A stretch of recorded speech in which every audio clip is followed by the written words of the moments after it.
Hello दोस्तों, कैसे हैं आप सब। आज की हमारी कहानी है स्वार्थी। अगर अच्छी लगे तो चैनल को लाइक शेयर और सब्सक्राइब करना ना भूलें। रचना जी की आदत थी कि सुबह उन्हें गर्म पानी चाहिए होता था, इसलिए सुबह से 2 बार उठकर कमरे के बाहर निकल कर आकर देख चुकी थी, लेकिन अभी तक बहू सुमन और बेटा कलश उठे तक नहीं थे। जब तक उन लोगों में से कोई एक उठेगा नहीं तब तक उन्हें गर्म पानी मिलेगा नहीं। ये बात नहीं थी कि रचना जी पानी गर्म नहीं कर सकती थी। बात यह थी कि बहू सुमन रात को रसोई का काम खत्म कर रसोई में ताला लगा देती थी। अब जब तक ताला खुलेगा नहीं, रचना जी को गर्म पानी मिलेगा नहीं। आखिरकार घड़ी में जब 9 बज गए और रचना जी से रहा नहीं गया, तो उन्होंने हिम्मत करके बेटे के कमरे का दरवाजा खटखटाया। 2-3 बार दरवाजा खटखटाने के बाद सुमन की जगह कलश ने आकर दरवाजा खोला और तमतमाते हुए बोला, क्या है माँ, सुबह सुबह परेशान कर रही हो। बेटा, मुझे गर्म पानी चाहिए था। रसोई में ताला लगा हुआ है, तो तुम रसोई का दरवाजा खोल दो ताकि मैं गर्म पानी कर सकूं। एक दिन गर्म पानी के बगैर नहीं रह सकती हो क्या आप? रोज तो सुमन करके दे ही देती है ना। आज संडे था, इसीलिए सोचा था कि थोड़ा आराम से उठेंगे, पर आप भी ना। कहते कहते कलश अंदर कमरे में गया और सुमन को जगाया। सुमन भी तिलमिलाते हुए उठी और चाबी लाकर रचना जी के हाथ में रख दी। अब रसोई का दरवाजा आप ही खोल लीजिए। खुद के लिए गर्म पानी करो तो हमारे लिए भी चाय बना देना। जल्दी, नींद खुलने से सर में दर्द होने लगा है मेरा।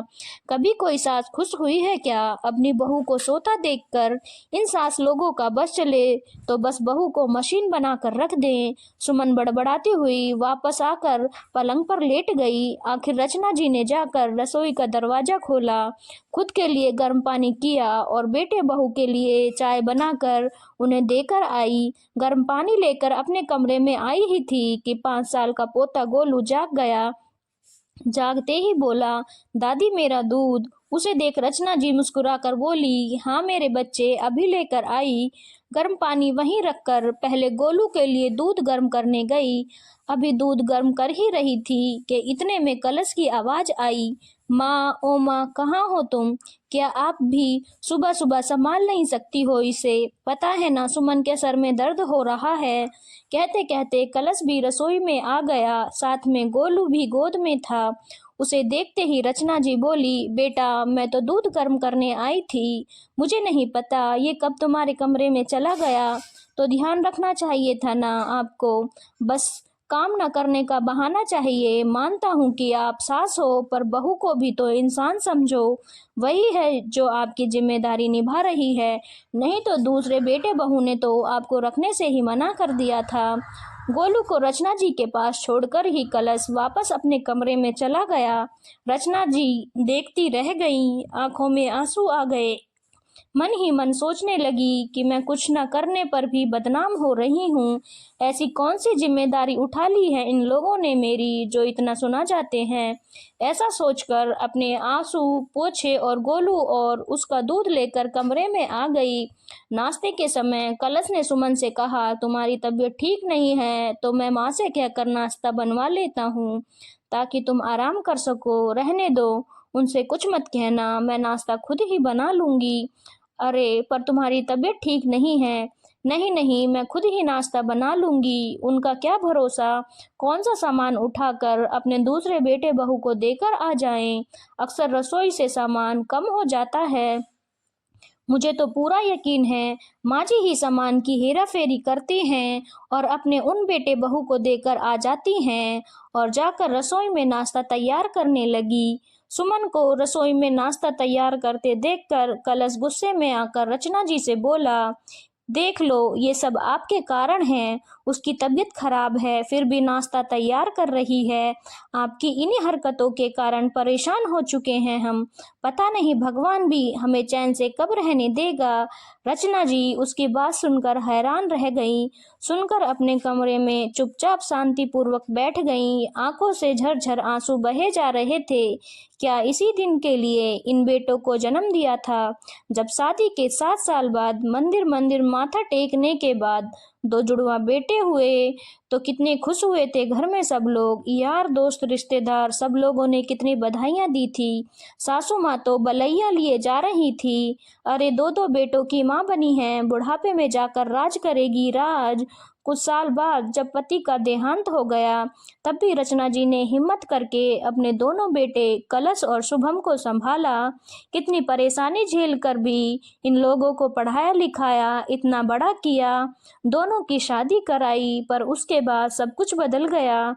दोनों बहुओं की आपस में नहीं बनी, इसी कारण बेटों में भी झगड़े होने लगे। आखिर दोनों बेटे अलग हो गए। रचना जी के पति ने 2 मंजिला मकान बनवाया था, उसी में ऊपरी मंजिल पर शुभम अपनी पत्नी के साथ रहने लगा और नीचे वाले फ्लोर पर कलश अपनी पत्नी रचना जी के साथ रहने लगा। रचना जी को रखने के लेकर भी दोनों भाइयों में बहस हुई थी। शुभम ने तो साफ साफ मना कर दिया था कि वो माँ को अपने पास नहीं रखेगा, तो कलश को अपने पास रचना जी को रखना पड़ा। सच कहें तो उस समय की बधाइयाँ आज कानों में चुभ रही थी। थोड़ी देर बाद कलश कमरे में आया और पोहे की प्लेट रचना जी के सामने टेबल पर रखते हुए, या यूं कहें पटकते हुए बोला, लो नाश्ता कर लो, आखिर एक बहू को ही परेशान करते जाओ, दूसरी से तो कोई लेना देना ही नहीं। रचना जी को कलश की बात बहुत बुरी लग रही थी। उन्हें ऐसा लग रहा था जैसे पोहे की प्लेट उन्हें चिढ़ा रही है। ऐसा खाना भी किस काम का जो तिरस्कार करके दिया जाए। आखिर रचना जी ने उस नाश्ते की प्लेट को हाथ भी नहीं लगाया। आखिर रचना जी ने काफ़ी सोचा और सोच समझकर वो एक निर्णय पर पहुंची। शाम को शुभम अपनी पत्नी के साथ बाहर कहीं घूमने जा रहा था। कलश भी अपनी पत्नी के साथ बाहर खड़े हुए थे कि तभी एक प्रॉपर्टी ब्रोकर उनके घर पर आया। उसे देखकर चारों बेटे बहू हैरान रह गए। उसने आते ही पूछा, क्या मैं रचना जी से मिल सकता हूँ? आपको रचना जी से क्या काम है, हमें बताइए, हम उनके बेटे हैं। कलश ने कहा, मुझे रचना जी ने फ़ोन करके बुलाया है। सब एक दूसरे को हैरानी से देखने लगे। इतने में रचना जी अंदर से आई। क्या आप ही रचना जी हैं? जी हाँ, मैं ही रचना हूँ। आपको सुबह मैंने ही फ़ोन किया था मकान को बेचने की बात के लिए। अरे हाँ, मैंने ही बुलाया है आपको। इससे पहले रचना जी आगे कुछ कहती, कलश बोला, कौन सा मकान बेच रही हो आप? हमसे पूछे बगैर आप ये निर्णय कैसे ले सकती हो? माँ, मकान बेच दोगी तो हम कहाँ जाएंगे? शुभम ने भी कहा, कभी मेरे बारे में सोचा था कि तुम लोगों ने मैं कहाँ रहूंगी, कैसे रहूंगी? सुनने में तो तुम लोग मुझे अक्सर कसर नहीं छोड़ते हो। मकान तो मेरे पति का बनाया हुआ है, मेरे नाम पर है, फिर किस हक से मकान में हिस्सा मांग रहे हो? पर माँ जी, समस्या क्या है? मकान को बेच दोगी तो आप उन पैसों का करोगी क्या? सुमन ने कहा, सोच रही हूँ कि वापस गांव चली जाऊं, जहां से जिंदगी की शुरुआत हुई थी, वहीं जाकर अपनी जिंदगी की अंतिम दिन देखूं। इसीलिए मैं मकान बेचकर गांव में ही जमीन खरीद रही हूं और वहीं रहूंगी। फिर हम लोगों का क्या होगा? छोटी बहू ने कहा, मुझे नहीं पता, तुम लोगों के तो हाथ पैर चलते हैं और उससे भी तेज जबान चलती है। अपने आप कमाओ और अपनी प्रॉपर्टी बनाओ, बाकी मुझे नहीं पता। माँ, तुम इतनी स्वार्थी कैसे हो सकती हो? कलश और शुभम एक साथ बोले, माँ को महानता का चोला मत पहनाओ। जैसे बेटे स्वार्थी हो सकते हैं वैसे ही माँ भी स्वार्थी हो सकती है, और तुम जैसे बेटे हो तो माँ ऐसी ही होनी चाहिए। मैं यह मकान बेच रही हूँ और यह मेरा अंतिम निर्णय है। तुम लोग अपना बंदोबस्त देख लो। कहकर रचना जी उस ब्रोकर को मकान दिखाने चल दी। 1 महीने बाद वो मकान बिक गया और रचना जी गांव में एक मकान लेकर वहीं रहने लगी। फ्री टाइम में वहां के बच्चों को पढ़ाती और गांव के शांत वातावरण में अपनी जिंदगी जीती थी। धन्यवाद दोस्तों। अगर आपको कहानी अच्छी लगी हो तो चैनल को लाइक, शेयर और सब्सक्राइब करना ना भूलें।